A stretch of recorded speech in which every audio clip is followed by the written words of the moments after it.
ہے علم کا ستارہ حضرت عتیق احمد، گلشن کو جو نکھارا حضرت عتیق احمد۔ السلام علیکم ورحمۃ اللہ وبرکاتہ۔ بسم اللہ الرحمن الرحیم۔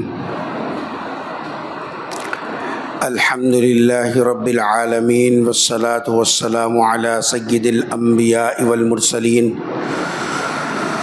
لا الہ الا اللہ الحلیم الکریم، سبحان اللہ رب العرش العظیم، الحمد للہ رب العالمین۔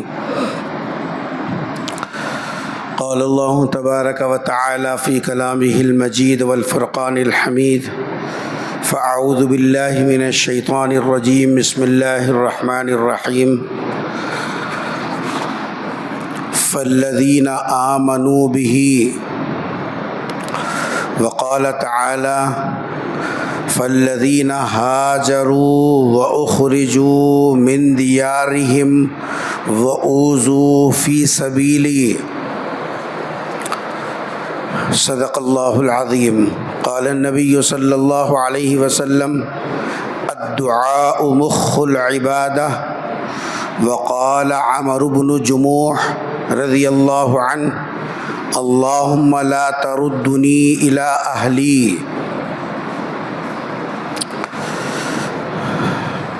عزیزان مکرم،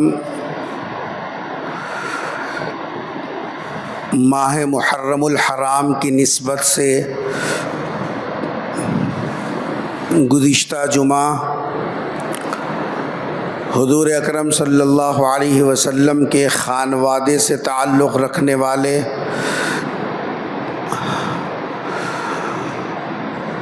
نواسۂ رسول حضرت حسین اور ان کے قافلے کے افراد جس مظلومانہ شہادت سے گزرے ہیں،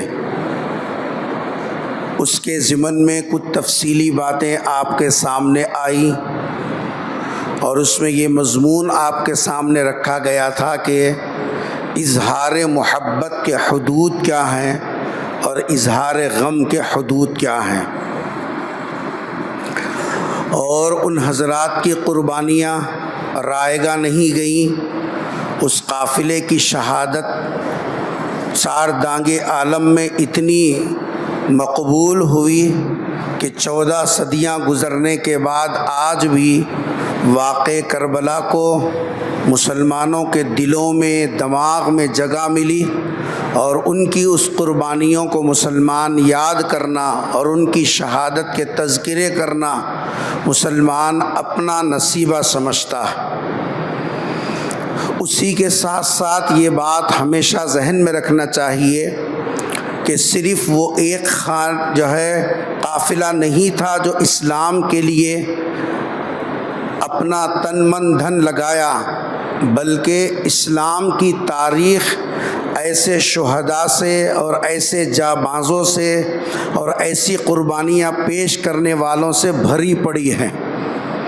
قرآن کریم کی جو آیت میں نے تلاوت کی، آل عمران کی آیت نمبر 195 کا کچھ حصہ، جس میں اللہ تبارک و تعالیٰ نے صحابہ کرام کی قربانیوں کا ذکر کیا، اور قرآن کریم پر ایمان رکھنے والے، قرآن کریم کو پڑھنے والوں کو یہ بتایا کہ یہ جماعت صحابہ وہ ہے جو دین کی حفاظت اور دین کی اشاعت کے لیے جس وقت میں جیسا موقع آیا ویسی قربانی دینے کے لیے ہمیشہ تیار رہی، اور ان کی قربانیوں کی بدولت آج ایمان ہم تک صحیح صورت میں پہنچا ہے، اور ہمارے ہاں جو ایمان کی دولت ہے ان حضرات کی قربانیوں اور ان حضرات کی اللہ کے راستے میں دی ہوئی قربانیوں کا اثر ہے۔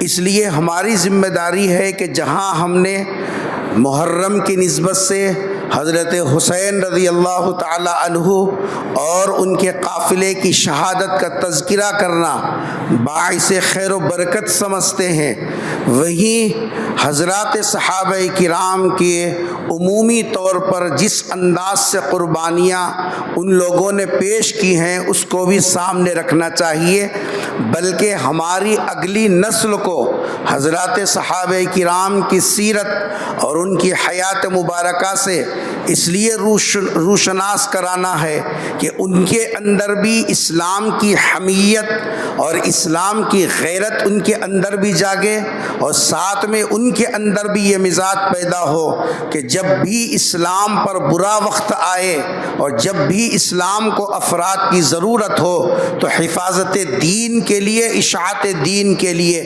اپنے آپ کو پیش کرنے کا جذبہ ہماری نسلوں کے اندر بھی ہو، تاکہ جی صاحب یہ اللہ کے ہاں سرخرو ہو اور دنیا میں حفاظت ایمان اور اشاعت اسلام کی جو ذمہ داری ہے اس سے بھی عہدہ برآ ہو سکے۔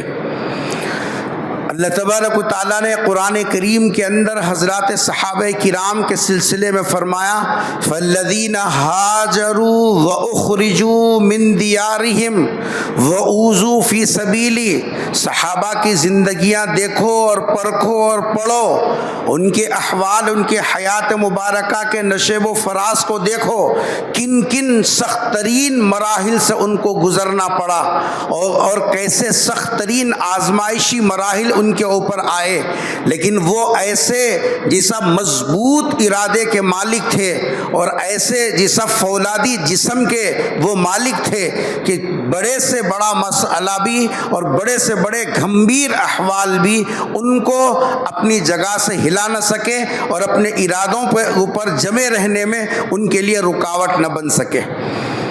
حضرات صحابہ کرام کا اسی لیے مقام اور مرتبہ اعلیٰ ہے، تمام امت کا اس بات پر اتفاق ہے، تمام امت کا، انبیاء کے بعد جو درجے کے اعتبار سے، مرتبے کے اعتبار سے، فضیلت کے اعتبار سے جس جماعت کو مقام حاصل ہے وہ حضرات صحابہ کرام کی جماعت ہے، جن کو انبیاء کے بعد سب سے اونچا مرتبہ، سب سے اونچا درجہ حاصل ہے۔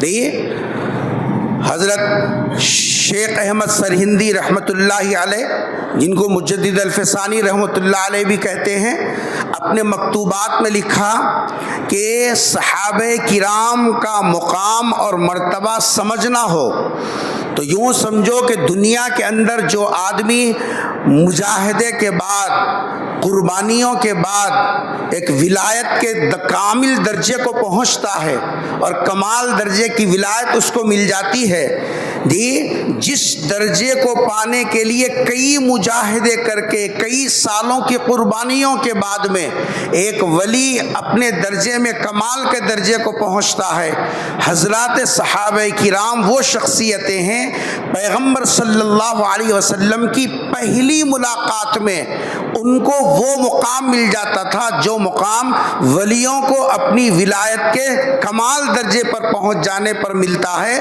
صحابہ کرام کی کا آغاز جی صاحب وہاں سے ہوتا ہے درجے کے اعتبار سے جہاں ایک ولی اپنی محنت، اپنے مجاہدے، اپنے جی صاحب قربانیاں اور اپنی نفس کشی کے بعد میں پہنچتا ہے۔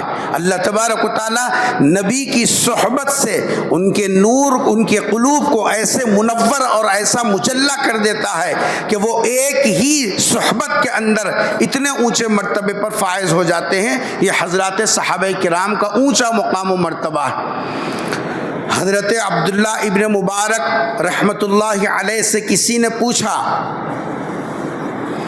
کہ حضرت امیر معاویہ رضی اللہ تعالی عنہ اور حضرت عمر بن عبد العزیز رحمۃ اللہ علیہ، ان دونوں میں کس کا درجہ افضل ہے؟ آپ کو معلوم ہے کہ حضرت امیر معاویہ رضی اللہ تعالی عنہ کاتب وحی ہیں، صحابی ہیں جی، اور حضور اکرم صلی اللہ علیہ وسلم کی صحبتیں ان کو ملی ہیں۔ اللہ تبارک و تعالیٰ نے ان کو بہت اونچا مقام عطا فرمایا تھا۔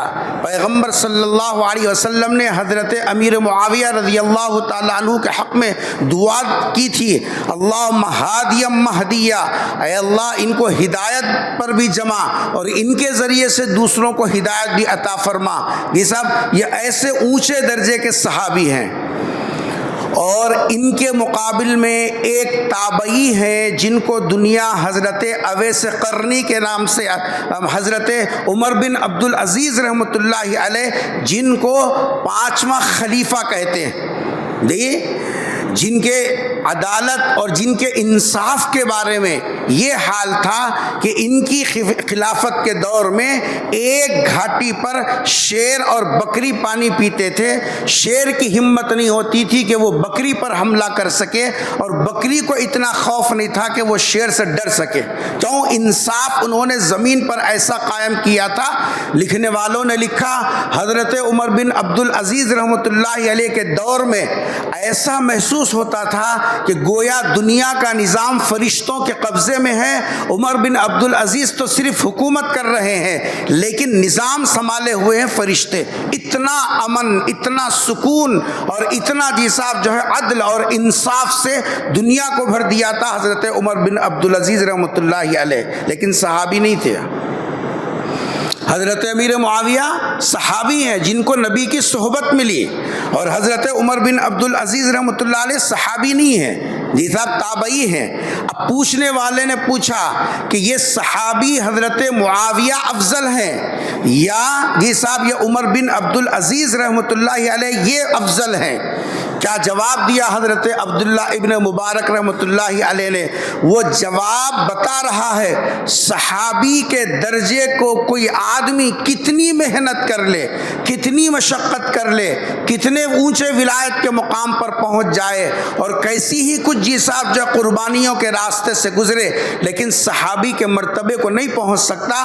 حضرت عبداللہ ابن مبارک رحمۃ اللہ علیہ نے فرمایا کہ حضرت امیر معاویہ سے تم تقابل کر رہے ہو عمر بن عبد العزیز رحمۃ اللہ علیہ سے، اور پوچھ رہے ہو کہ یہ صحابی معاویہ کا درجہ بڑا ہے یا ان کا درجہ بڑا ہے؟ حضرت عبداللہ ابن مبارک رحمۃ اللہ نے فرمایا حضرت امیر معاویہ جس گھوڑے پر سواری کریں اور گھوڑے کی ناک میں جی صاحب جو دھول راستے سے چلنے کی وجہ سے جی صاحب جم جاتی ہے، وہ دھول بھی کئی عمر بن عبد العزیز سے کے مقابلے میں بڑی ہوئی ہے، اس واسطے کہ ان کو نبی کی صحبت حاصل ہے اور ان کو نبی کی صحبت حاصل نہیں ہے۔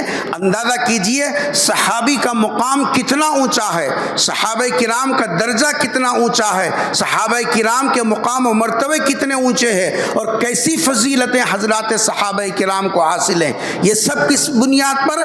نبی کی صحبت، نبی کی مجالست، نبی کے ساتھ اٹھنا بیٹھنا ان کو نصیب ہوا تھا، ان کو نصیب نہیں ہوا۔ آپ کو معلوم ہے غزوہ احد کے اندر حضور اکرم صلی اللہ علیہ وسلم کے چچا تھے حضرت امیر حمزہ رضی اللہ عنہ، ان کو احد کے میدان میں جی صاحب جو شہید کرنے کا دشمنوں نے جو ہے پلان تیار کیا، اور ایک نیزہ مارنے والا جن کا نام تھا وحشی، ان کا یہ صاحب نشانہ چوکتا نہیں تھا، جہاں نشانہ لگایا نشانہ آر پار۔ ان کو تیار کیا اور یہ چھپ کر بیٹھے، جیسے ہی حضرت امیر حمزہ رضی اللہ تعالیٰ عنہ سامنے سے گزرے، اس نے نشانہ لگا کر ناف پر ایسے مارا کہ وہ آر پار ہو گیا اور آپ شہید کر دیے گئے۔ بہت دنوں کے بعد وحشی کو اللہ تبارک و تعالیٰ نے ایمان کی دولت عطا فرمائی، ہے حضور کے چچا کے قاتل لیکن صحابی ہیں، اللہ نے ان کو بعد میں آگے چل کر ایمان کی دولت دی، اور پیغمبر صلی اللہ علیہ وسلم کو اپنے چچا کے شہادت کی کیفیت دیکھ کر اتنی تکلیف ہوئی، چونکہ آپ کے سینے کو چاک کر کے آپ کے جسم کے اعضاء کو نکال کر چبا کر اس کا ہار بنایا گیا تھا۔ حضور اکرم صلی اللہ علیہ وسلم نے اپنے چچا کو فرمایا کہ سید الشہداء، دنیا میں جتنے شہید ہوں گے دین اور اسلام کے خاطر، ان تمام کے سردار یہ امیر حمزہ ہیں جی۔ اور حضور اکرم صلی اللہ علیہ وسلم جب یہ منظر دیکھا اپنے چچا کو کہ جی صاحب ان کا سینہ چاک ہے، ان کے جسم کے اعضاء نکالے گئے، آپ کے ذہن میں یہ منظر ایسے بیٹھ گیا۔ جب وحشی کئی سالوں کے بعد ایمان لے آئے اور پیغمبر صلی اللہ علیہ وسلم کے سامنے آئے، حضور نے ارشاد فرمایا کہ وحشی تم ایمان لائے ہو، جی اب تمہاری پچھلی تمام غلطیاں معاف ہو گئیں، لیکن چچا کی شہادت میں چونکہ تمہارا ہاتھ ہے اور تم نے چچا کے ساتھ اس طریقے کا معاملہ کیا، تم پر نظر پڑتی ہے تو مجھے چچا یاد آ جاتے ہیں، اس لیے جب تک میں دنیا میں رہوں میرے سامنے نہیں آنا۔ حضرت وحشی ہمیشہ پیغمبر صلی اللہ علیہ وسلم کے پیٹھ کے پیچھے رہتے تھے، کبھی آمنا سامنا نہیں کیا۔ اتنا سب کچھ ہونے کے باوجود وہ صحابی تھے، پیغمبر صلی اللہ علیہ وسلم کی صحبت ان کو ملی تھی، آپ کی مجلسوں میں بیٹھنا ان کو نصیب ہوا تھا۔ ان کے مقابل میں ایک وہ جی صاحب شخصیت ہیں جو نبی کے دور میں تھے لیکن ماں کی خدمت کی وجہ سے سرکار کی صحبت نہیں ملی اور سرکار کا دیدار نہیں کر سکے، جن کو دنیا اویس قرنی کے نام سے یاد کرتی ہے۔ ایک مرتبہ ماں کو کھلا پلا کر جی صاحب اجازت لے کر آئے مدینہ منورہ تاکہ سرکار سے ملاقات کریں، دیدار کر سکیں، لیکن سرکار سفر میں تھے، جی صاحب جو ہے ملاقات نہیں ہو سکی۔ نبی کے زمانے میں تھے لیکن نبی کو دیکھا نہیں، سرکار کی صحبت نہیں ملی، سرکار کی مجلس میں نہیں بیٹھے، جی صاحب زندہ تھے نبی کی جی صاحب جو حیات کے اندر، لیکن اور ان کا مقام اتنا اونچا تھا، حضور اکرم صلی اللہ علیہ وسلم نے حضرت عمر سے فرمایا، عمر میں جب دنیا سے چلا جاؤں اور تمہارے زمانے میں اگر کوئی حج کو آئے تو تلاش کرو، قرن کے علاقے سے ایک آدمی آئے گا، اس کا نام اویس ہوگا، اگر اس سے ملاقات ہو جائے تم اپنے لیے مغفرت کی دعا کرانا۔ یہ کون عمر ہیں؟ وہ عمر ہیں جس عمر کے بارے میں پیغمبر نے اپنی زبان مبارک سے 10 مرتبہ جنتی ہونے کی بشارت دی، اور یہ وہ عمر ہیں جن کے جی صاحب رائے کو اللہ نے قرآن کا حصہ بنا کر نازل فرمایا۔ یہ وہ عمر ہیں جن کے بارے میں پیغمبر نے فرمایا عمر کے ایمان کی طاقت کا حال یہ ہے، یہ جس گلی سے گزرتے ہیں شیطان اپنا راستہ بدل لیتا ہے۔ ایسے عمر کو اللہ کے رسول یہ کہہ رہے ہیں عمر اگر اویس کہیں مل جائے ان سے اپنی مغفرت کی دعا کرا لینا۔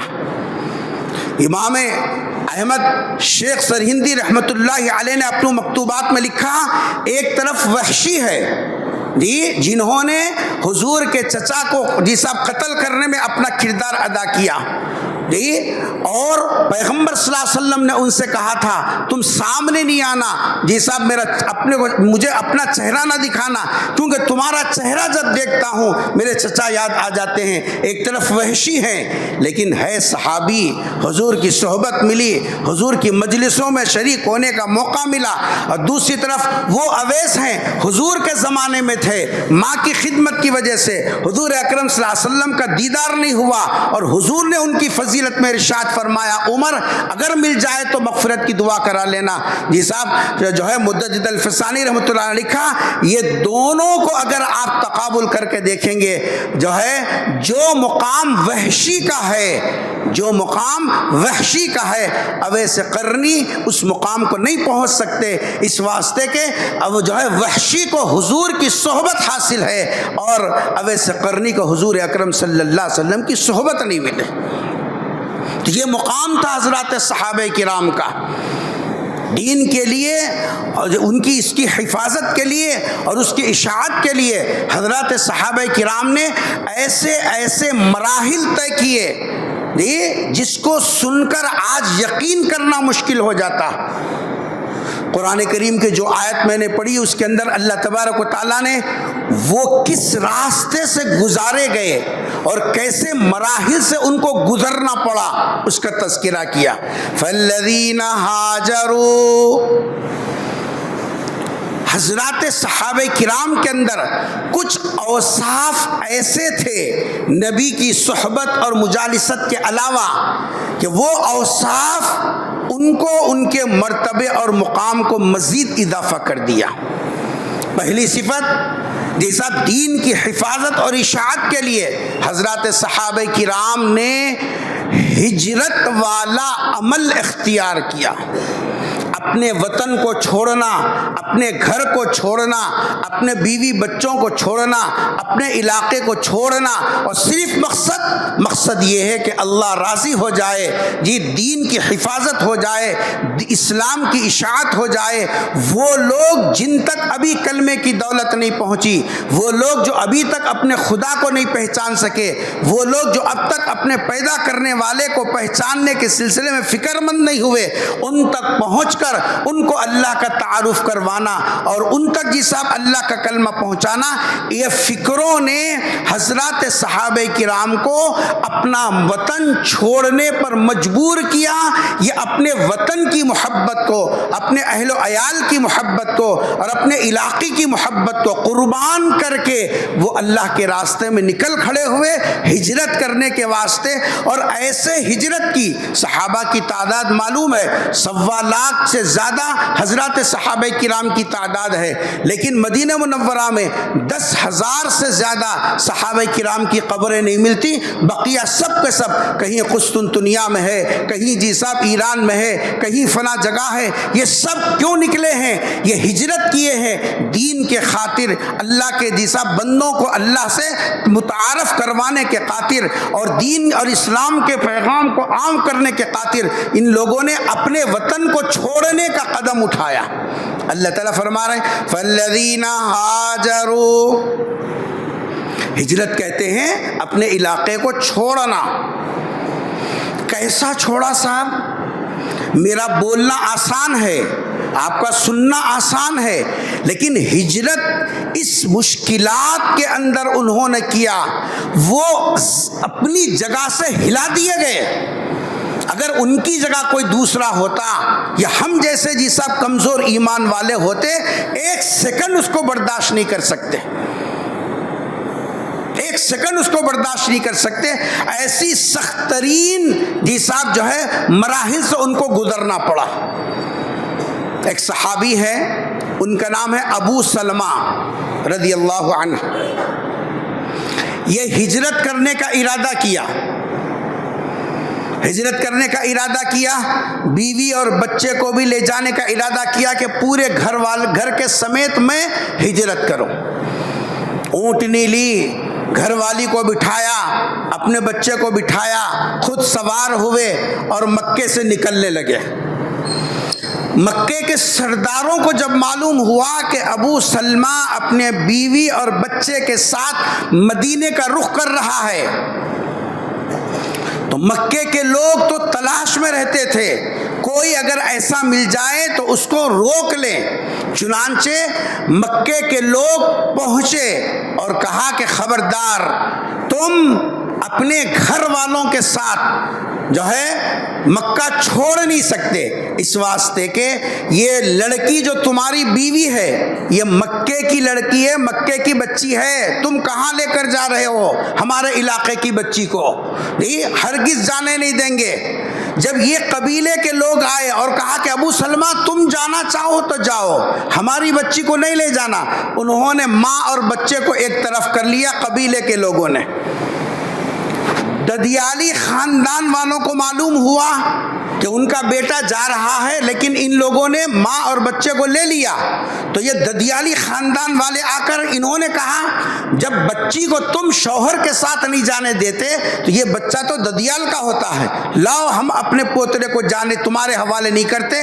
بچہ ددیال کی طرف، ماں ننیال کی طرف، اور شوہر بیچ میں اکیلا کھڑا ہے، دیکھ رہا ہے. کم سے کم بچہ ماں کے ساتھ رہتا، دل کو تسلی تو ہوتی، لیکن بچہ ایک طرف ہو گیا، ماں ایک طرف ہو گئی. اب صورتحال یہ بنی اگر حضرت ابو سلمہ رک جاتے ہیں، اگر حضرت ابو سلمہ رک جاتے ہیں تو پیغمبر صلی اللہ علیہ وسلم کی طرف ہجرت کرنے کا جو جذبہ تھا، جو جانے کا جو پختہ ارادہ تھا، وہ جی صاحب ختم ہو جائے گا بیوی بچوں کی محبت کے اندر. اور اگر چلے جاتے ہیں تو ایک طرف بیوی علیحدہ ہو جائے گی، ایک طرف بچہ علیحدہ ہو جائے گا. کیسی کشمکش والی گھڑی تھی. ایسے موقع پر اگر ہم ہوتے تو کہتے کہ بھائی دیکھیں گے بعد میں ذرا حالات سنبھلنے کے بعد پھر دیکھا جائے گا. لیکن حضرت ابو سلمہ کا ایمان اتنا مضبوط تھا.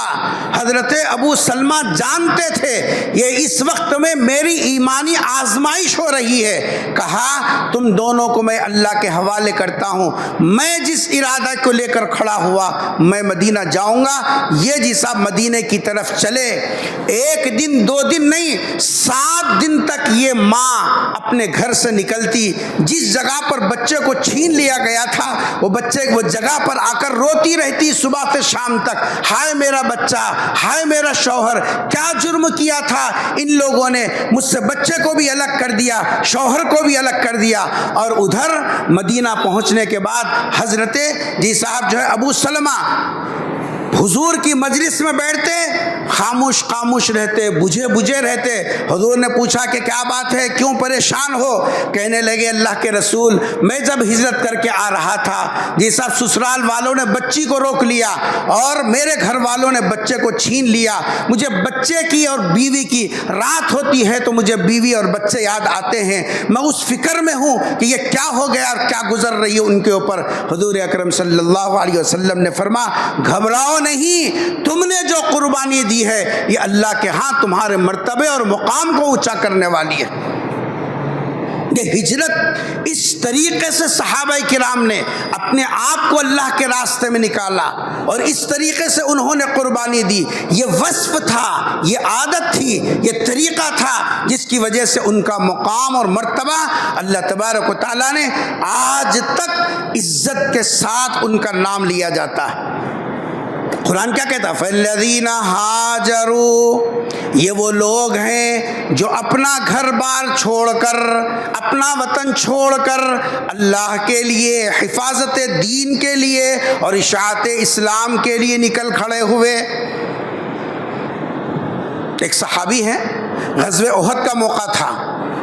تاریخ پڑھیے صحابہ کرام کی. غزوہ بدر میں اگر ایک صحابی گیا تھا, وہاں تو 70 دشمن مارے گئے تھے, لیکن غزوہ احد کا موقع آیا, جس گھر سے ایک گیا تھا اس گھر سے 10 نکلے.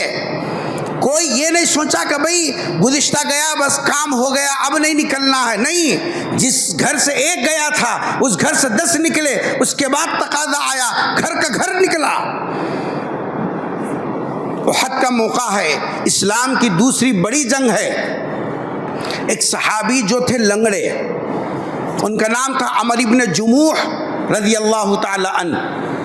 وہ پیغمبر کی خدمت میں حاضر ہوئے اور عرض کیا کہ اللہ کے رسول میں جہاد میں آپ کے ساتھ چلنا چاہتا ہوں. سرکار دو جہاں صلی اللہ علیہ وسلم نے فرمایا تمہارے کو خود سہارے کی ضرورت ہے, تم میدان جہاد کے اندر کیا کرو گے؟ کہ اللہ کے رسول میں یہ چاہتا ہوں کہ اللہ کے راستے میں نکلوں اور دشمنوں سے ٹکر لوں. میری تمنا ہے کہ میں اس راستے میں کام آ جاؤں. اللہ کے رسول نے جب ان کے جذبے کو دیکھا کہ یہ اپنا پیر صحیح نہیں ہے اس کے باوجود یہ نکلنا چاہتے ہیں, سرکار نے اجازت دی. یہ سب نکلے ہیں جو ہے احد کے میدان میں اور اس طریقے سے لڑا, شہید ہو گئے. پیغمبر صلی اللہ علیہ وسلم نے جب شام کو ہو کر شہیدوں کے لاشوں کو دیکھا, اس میں سے یہ بھی پڑے تھے جو یہ سب لنگڑے تھے, پیر نہیں تھا, لیکن حضور سے اصرار کر کے اجازت لے کے نکلے تھے. حضور اکرم صلی اللہ علیہ وسلم نے فرمایا ان کو اونٹ پر سوار کرا کر ان کے مدینے کو بھیج دو, ان کی تدفین مدینے میں ہوگی. آئے تھے میدان جہاد میں, لڑے دشمنوں کے ساتھ, لیکن سرکار نے فرمایا کہ ان کی تدفین کہاں ہوگی؟ مدینے کے اندر ہوگی. جی ان کی لاش کو اٹھایا گیا اور پھر اونٹ پر سوار کر کے جب مدینے کی طرف اونٹ کا رخ کیا, تاریخ گواہ ہے کتنی کوشش کی جاتی, کتنا مارا جاتا اونٹ کو, وہ مدینے کی طرف رخ نہیں کرتی, وہ منہ پھیر کر احد کی طرف رخ کر کے کھڑی ہو جاتی. کتنی کوشش کرنے کے باوجود, بار بار کوشش کرنے کے باوجود اونٹنی مدینے کو جانے تیار نہیں ہے. پیغمبر صلی اللہ علیہ وسلم نے ان کے بیٹے کو بلایا بلایا اور بلا کر پوچھا تمہارے ابا جان کیا کر کے آئے تھے گھر سے، یہ اونٹنی جانے کو تیار نہیں ہے۔ مسلمانوں دل کھول کر سنو، ان کے بیٹے نے کہا ابا جان کو جب آپ کی طرف سے اجازت ملی میدان جہاد میں جانے کی تو وہ خوشی خوشی تیار ہو کر باہر نکلے اور گھر کی طرف رخ کر کے آسمان کے اوپر انگلی اٹھایا اور یہ کہا اللہم لا تردنی الی اہلی، اے اللہ میں جا رہا ہوں، مجھے واپس اس گھر کو نہیں لانا، میں واپس یہ گھر کا چہرہ دیکھنا نہیں چاہتا، میں اپنے گھر کو واپس آنا نہیں چاہتا۔ عمل کے ساتھ انہوں نے دعا کی اور نکل کھڑے ہوئے اور پھر اللہ نے ان کو جیسا قبول کیا۔ پیغمبر صلی اللہ علیہ وسلم نے فرمایا ان کی وہ دعا قبول ہو گئی، اس لیے اتنی کوشش کے باوجود اونٹنی مدینے کی طرف جانے کے لیے تیار نہیں ہے۔ پیغمبر نے فیصلہ کیا کہ ان کی تدفین بھی احد کے میدان ہی میں کی جائے گی۔ یہ ہے وہ جذبے جو صحابہ کرام کے تھے، ایک کربلا کے اندر نہیں، ایک واقعہ کربلا کا نہیں ہے، اسلام کی تاریخ حضرات صحابہ کرام کی ایسی قربانیوں سے بھری پڑی ہے کہ جنہوں نے اسلام کے خاطر جی صاحب ایمان کی حفاظت کے خاطر، اسلام کی اشاعت کے خاطر ایسی قربانیاں دی، آج ان پر یقین کرنا ہمارے لیے مشکل ہے۔ پیغمبر صلی اللہ علیہ وسلم کے دو صحابی تھے، ایک غزوے میں ایک انصاری اور ایک مہاجر۔ مہاجر بولتے تو سمجھتے نا، جو مکہ چھوڑ کر مدینہ آئے ان کو بولتے ہیں مہاجر، اور جو مدینے میں جو صحابہ تھے ان کو کہتے ہیں انصار۔ دو صحابی، ایک مہاجر ایک انصار، ایک مکہ چھوڑ کے آئے سو تھے، ایک مدینے والے تھے۔ میدان جہاد کا منظر ہے، دونوں نے کہا کہ آؤ دعا کریں گے، پھر اس کے بعد میں جی صاحب جو ہے کل کو ہو کر صبح میں دشمن سے مقابلہ ہوگا۔ تاریخ کی کتابوں میں لکھا ہے کہ پہلے انصاری صحابی نے کہا میں دعا کرتا ہوں تم آمین کہنا، انہوں نے کہا کہ ٹھیک ہے، اس کے بعد تمہارے بعد میں دعا کروں گا تم آمین کہنا۔ انصاری صحابی ہاتھ اٹھائے اور عرض کیا اے اللہ کل صبح ہوگی جی پیغمبر صلی اللہ علیہ وسلم کے ساتھ آپ کا آمنا سامنا دشمنوں کے ساتھ ہوگا، میرا مقابلہ کسی ایسے جانباز بہادر سے کر دے جی صاحب، اور کہ جن کے ساتھ میں مقابلہ کروں اور میرے بازوؤں میں اتنی طاقت اور اتنی قوت دے، میں جدھر چلوں ادھر دشمنوں کے ڈھیر قتل کرتے چلے جاؤں جی صاحب، اس طریقے سے میں کل کا دن گزاروں۔ مہاجر صحابی نے آمین کہی۔ اس کے بعد جب مہاجر کا نمبر آیا تو مہاجر نے دعا کی کہ اے اللہ صبح ہوگی، میدان کارزار کے اندر ہم ہوں گے، ایسے دشمن سے میرا مقابلہ ہو جی صاحب جن کی جو ہے تلوار کی زد میں میں آ جاؤں اور مجھے شہادت مل جائے، پھر میرے جسم کے ٹکڑے ٹکڑے کر دے، اور کل کے دن جب حشر کے میدان میں آپ کے سامنے حاضری کا موقع ملے تو میرے جسم کے ٹکڑے بکھرے ہوئے ہوں، ان سب کو جمع کر کے آپ پوچھیں ارے کس بنیاد پر تو نے جسم کو ٹکڑے کرایا، اس وقت میں کہوں اے اللہ جسم کے ٹکڑے کرتے وقت میں آپ کے راستے میں شہید ہونے کا جو مزہ تھا وہ مزہ میں آج تک نہیں بھول سکا جی۔ دوسرے صحابی نے آمین کہی، رات گزر گئی، صبح ہوئی، میدان جہاد کے اندر زور کا کارن پڑا اور ادھر ادھر سے جی صاحب فوجیں آپس میں گل مل گئی، اور پھر جدھر دیکھو لاشوں کی لاشیں پڑنے لگی۔ شام ہوئی جی صاحب، صحابہ نے لاشوں کو تلاش کیا تو دیکھا کہ جی صاحب جو ہے ادھر کچھ پڑے ہیں ادھر کچھ پڑے ہیں۔ وہ انصاری صحابی جنہوں نے پہلے دعا کی تھی اور اللہ سے یوں کہا تھا کہ میرے مقابل میں جو بھی آ جائے میں اس کے ختم کر دوں اور میرے تلوار سے کئی لوگ جہنم رسید ہو جائیں، انہوں نے دیکھا کہ میرا وہ مہاجر جو میری دعا پر آمین کہا تھا وہ کہاں ہے۔ تلاش کرتے کرتے دیکھا کہ وہ ایک جگہ ایسے پڑے ہیں، ان کا سر کسی اور طرف، ان کا جی صاحب ہاتھ کسی اور طرف، ان کا پیر کسی اور طرف۔ چیخ نکلی اور کہا کہ مجھ سے بہتر تو ان کی موت ہو گئی، اے کاش کہ اگر ان کی جگہ میں ہو جاتا میری مغفرت کے فیصلے ہو جاتے۔ یہ جذبہ تھا حضرات صحابہ کرام کا۔ قرآن کہتا ہے فالذین ہاجروا یہ وہ لوگ ہیں جو اللہ کے راستے میں نکلے ہیں. نکلے بھی کیسے ہیں؟ ایسے نکلے آرزو، ان کی تمنا، ان کی خواہشات واپس آنے کی نہیں، واپس آنے کی نہیں ہے. وہ دعا کر رہے ہیں اللہم لا تردنی الی اہلی، اے اللہ نکل تو رہے ہیں، جا تو رہے ہیں، پھر گھر کو واپس آنا نصیب نہیں، تیرے راستے میں نکلے ہیں تو قبول کر لے. اللہ تعالیٰ فرما رہے ہیں فالذین ہاجروا واخرجوا من دیارہم. آگے فرمایا دوسری صفت یہ تھی وَأُوذُوا فِي سَبِيلِي، میرے راستے میں یہ لوگ ستائے گئے. قرآن کی اگر عربی جانتے ہم لوگ، اس کا ترجمہ سمجھتے، تو اس جملے کا جو مزہ اور اس جملے کی جو لذت ہے، اللہ کیا فرما رہے ہیں وَأُوذُوا فِي سَبِيلِي، اللہ فرما رہے ہیں میرے راستے میں ستائے گئے.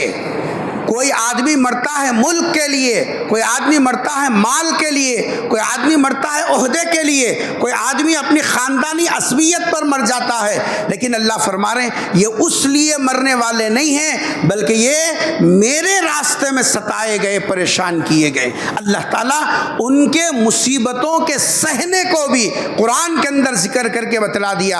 صحابہ کو جو اونچا مقام ملا، صحابہ کو جو اونچا مرتبہ ملا، صحابہ کرام کو جو جو افضلیت حاصل ہے، وہ اس بنیاد پر کہ ان کے اندر وہ اوصاف حمیدہ ہے، وہ اوصاف ہیں جن اوصاف کی بنیاد پر یہ لوگ اونچے اٹھائے گئے. وَأُوذُوا فِي سَبِيلِي، اللہ کے راستے میں یہ مصیبتیں آئی تو سہا ان لوگوں نے. کیسے سہا صاحب؟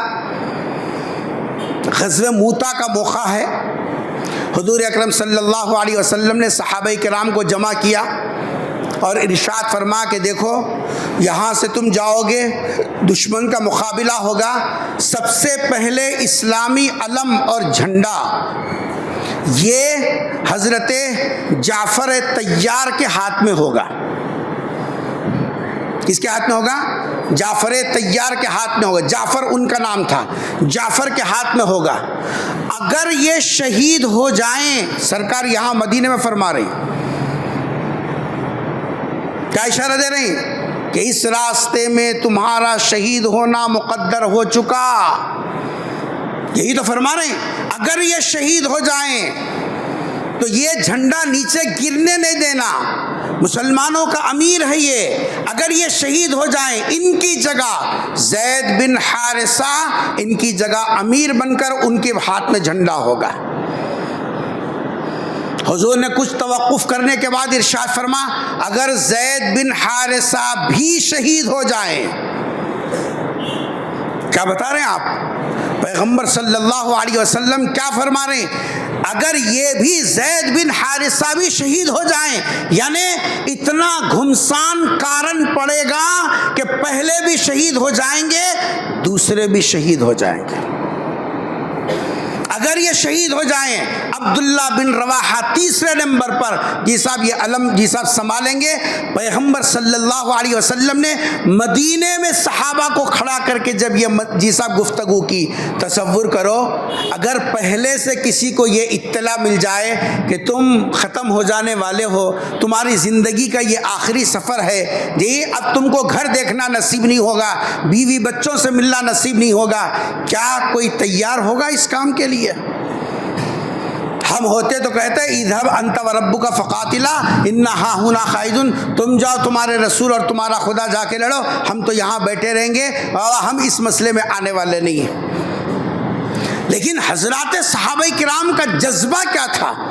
حضرات صحابہ کرام مصائب کو سن کر، جی صاحب مصیبتوں کو دیکھ کر وہ سہنا تو جانتے تھے، ڈرنا نہیں جانتے تھے.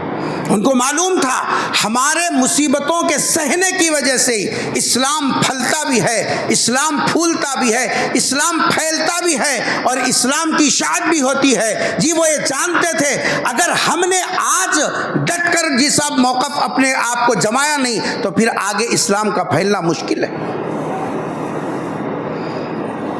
قافلہ چلا، جی لڑائی ہوئی، پیغمبر نے جس ترتیب کے ساتھ بتایا تھا کہ پہلے امیر جعفر ہوں گے، جعفر کے ہاتھ میں جھنڈا رہا، دشمن نے آپ کا ایک ہاتھ وار کر کے یہ ہاتھ نکال دیا، حضرت جعفر نے دوسرے ہاتھ میں جھنڈا تھاما، دشمن نے دوسرے ہاتھ سے دوسرے ہاتھ کو نکال دیا، اپنے دو بازوؤں کو اور پیٹ کو جمع کر کے وہ جھنڈے کو گرنے سے بچاتے رہے، لیکن جب زبردست وار پڑا یہ شہید ہو گئے۔ فوراً حضرت زید بن حارثہ آگے بڑھے، پیغمبر صلی اللہ علیہ وسلم نے جیسے اشارہ دیا تھا یہ علم کو بلند کیا، دشمن ان پر بھی ایک کے بعد ایک وار کیے، وہ بھی جی صاحب شہید ہو گئے۔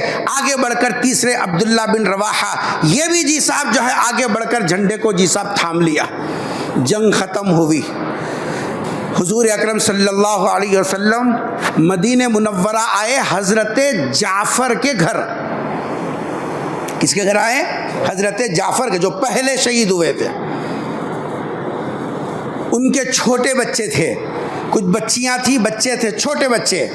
ان سے کہا کہ بیٹا تمہارے والد کو اللہ نے قبول کر لیا اور وہ جنت کے اندر، دنیا میں چونکہ ان کا ایک ادھر کا ہاتھ نکال دیا گیا اور ادھر کا ہاتھ نکال دیا گیا، اللہ تبارک و تعالیٰ نے ان کو جنت کے اندر ان دو ہاتھوں کے بدلے دو پر ان کو عطا فرمائے، ان پروں سے وہ جنت کی سیر کر رہے ہیں۔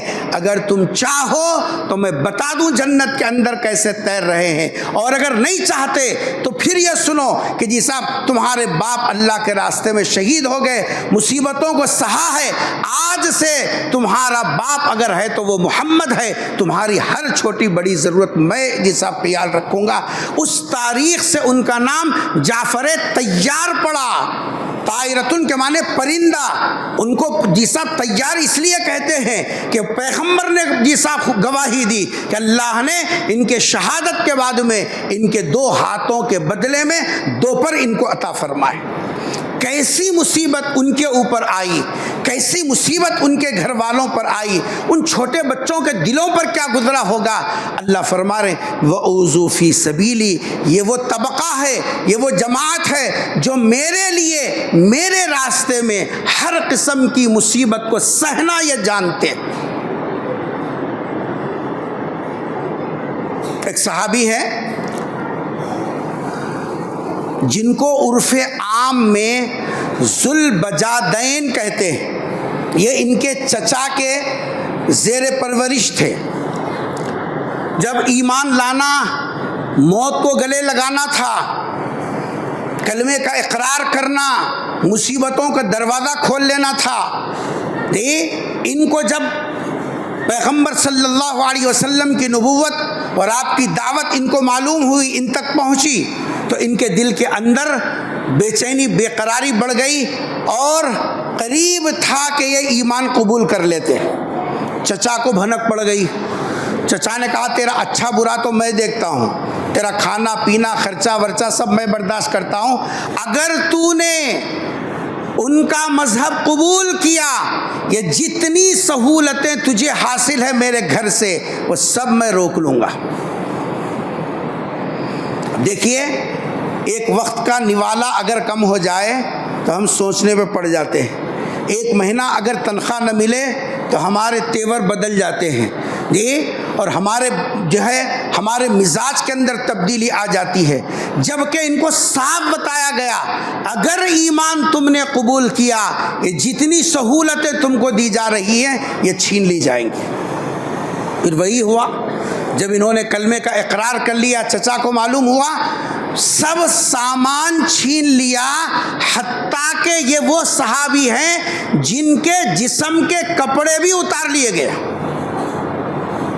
جن کے جسم کے کپڑے بھی اتار لیے گئے، ننگے ہو گئے ایک دم۔ ان کی ماں نے ایک چادر ان کی طرف پھینکی، وہ چادر کو دو ٹکڑے کیا، ایک نیچے لنگی کی طریقے سے باندھ لیا، ایک اوپر چادر کے شکل میں ڈال لیا۔ اسی حالت میں پیغمبر صلی اللہ علیہ وسلم کی خدمت میں پہنچے، حضور نے دیکھ کر کہا یہ تو ذوالبجادین ہیں، یعنی دو ٹکڑے والے، دو ٹکڑے لے کر پیغمبر کی خدمت میں آ گئے اور دنیا والوں کو بتا دیا اس ایمان کی حفاظت میں ہر قسم کی سہولت کو چھوڑنے کی مصیبت سہنا پڑے سہو، لیکن ایمان کو بچانے کی جی سب کوشش کرنا۔ اللہ فرما رہے وَأُوذُوا فِي سَبِيلِي، یہ میرے راستے میں ستائے ہوا طبقہ ہے، میرے راستے میں جیسا پریشان کیا ہوا یہ طبقہ۔ یہ سب واقعات میں کیوں سنا رہا ہوں؟ یہ اس لیے کہ صحابہ کرام کا مقام اور مرتبہ اتنا اونچا کیوں ہے؟ ان کے اندر یہ اوصاف تھے، دین کے لیے مر مٹنا، دین کے لیے قربانی دینا، دین کی حفاظت کے لیے اپنی سہولت کی تمام چیزوں کو چھوڑنا ان کے لیے آسان تھا، اس لیے انہوں نے اللہ تبارک و تعالیٰ نے ان کو وہ اونچا مقام دیا۔ آج ہمارے پاس کلمہ وہی ہے، قرآن وہی ہے، نبی وہی ہے، نبی کی تعلیمات وہی ہے، لیکن کیا ہماری عزت، ہمارا مقام، ہمارا درجہ لوگوں کی نظروں میں کیا ہے؟ غور کریں، ہم کس روش پر زندگی گزار رہے ہیں؟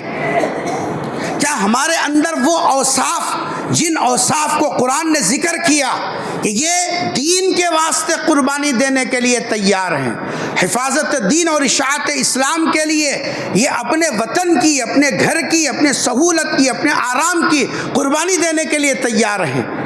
آج ہمارا حال یہ ہے، ہم فیشن کو چھوڑنے تیار نہیں ہیں، سنت کو چھوڑنے بالکل تیار ہیں۔ ہم نے بچوں کو سنت اور فیشن کا فرق نہیں بتایا۔ آج ہماری اولاد، آج ہماری کمائی کھانے والی، آج ہماری نگرانی میں پلنے اور جیسا بڑھنے والی نسل کا حال یہ ہے، ان کے سامنے فیشن سب کچھ ہے، نبی کی سنت، دین کا حکم، شریعت کی باتیں، اس کی کوئی قدر و قیمت نہیں ہے۔ وہ صاف علل اعلان بغاوت کی زندگی گزار کر بتا رہے ہیں، وہ تم کرتے ہو تو کر لو، ہم کو بولنا نہیں، ہم خود سمجھدار ہیں، ہماری مرضی، ہم جب چاہے، جیسے چاہے، جس طرح چاہے زندگی گزاریں، کوئی ہمارے اوپر جبر نہیں کر سکتا۔ غور کرو، ہمارے آنکھوں کے سامنے ہماری اولاد کس روش پر جا رہی ہے۔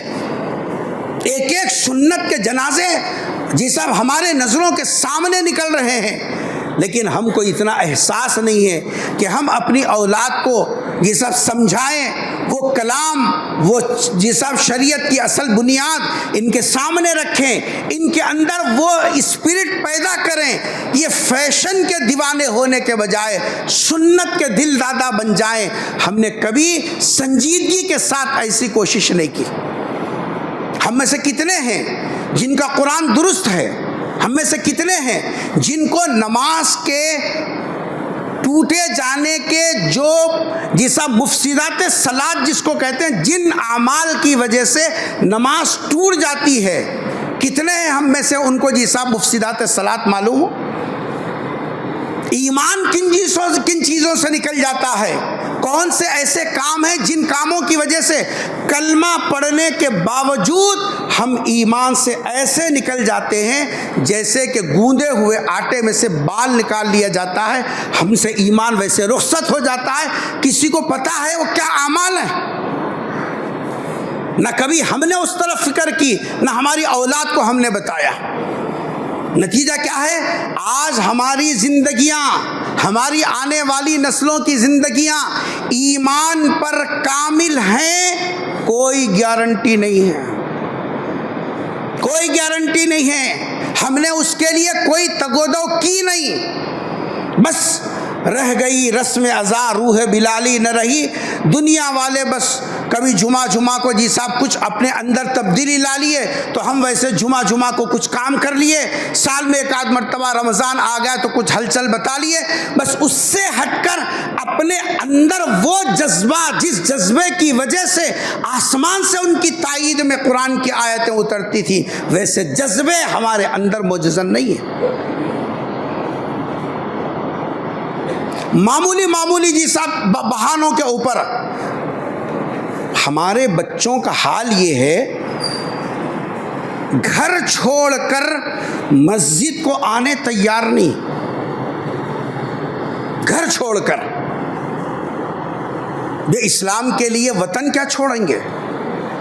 اسلام کے لیے جان کا نذرانہ کہاں دیں گے جو گھر چھوڑ کر مسجد تک آنے کے لیے تیار نہیں؟ ہماری سوچ کس طریقے سے بدل گئی، ہماری طرز تربیت کے اندر کتنا فرق آ گیا۔